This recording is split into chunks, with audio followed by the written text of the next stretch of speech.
So as we look at the final section of Paul's letter to Titus, chapter 3, we begin to look at larger society, the Christian's relationship to the community outside of the church and to the government. And so it's a good time to remind ourselves of what was in chapter 1 here, where Paul quoted from this Cretan poet and said Cretans are always liars, evil beasts, lazy gluttons. We noted that always liars relates to chapter 1, where we were told that God cannot lie. And we noted that lazy gluttons relates to chapter 2, that Christians are not to be lazy stomachs, lazy gluttons, but to be zealous for good works. And evil beasts, therefore, relates to chapter 3, evil beasts. Now, what do evil beasts have to do with our life in the community or the government? Well, have you ever read the book of Daniel? Have you ever noticed that when Daniel is given the vision, the various visions which are used to depict the Gentile governments of this world, that God chose various grotesque beasts, evil beasts, to represent those communities, those societies, those governments. But why, though? Why was God using animals to depict governments? And the answer is because animals are amoral. They function often with great power and agility and destructiveness, particularly the safari-type creatures, lions and leopards and bears and so on that are depicted in Daniel. And but when they attack, when the herd of lions is going after some wildebeest and they're looking for the weakest one, they're not operating with a conscience. When the men in the Babylonian government didn't like Daniel and they began to act like lions, they sought various very intelligent and sophisticated ways to entrap Daniel and to get him tossed into the den of real lions. But really the more dangerous lions were the ones that were the humans that Daniel was facing in the government. So governments tend to act amorally.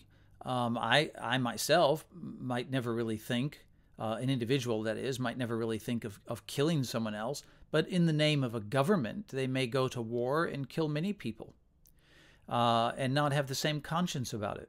So governments tend to act like this, and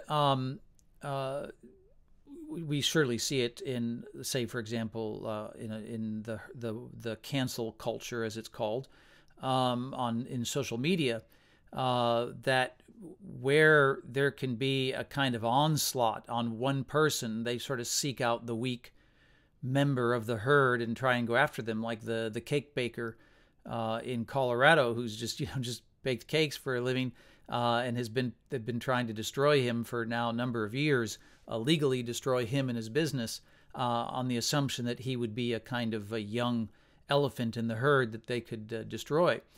And so this is what the society is like.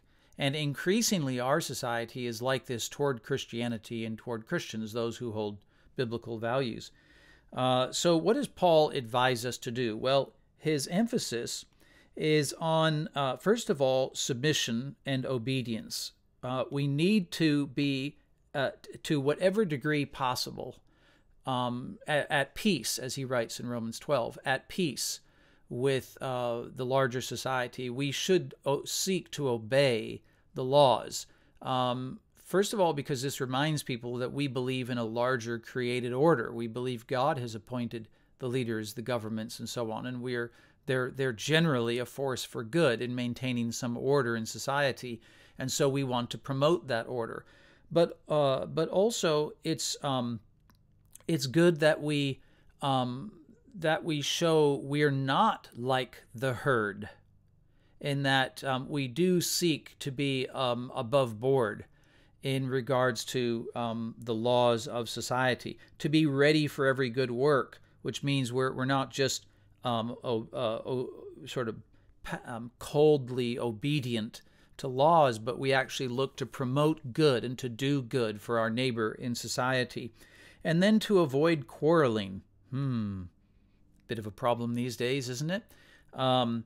There's so much quarreling.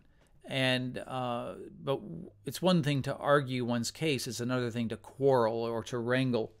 And Paul reminds us in verse 3, we also were once foolish, disobedient, led astray, slaves to various passions and pleasures, passing our days in malice and envy, hated by others and hating one another.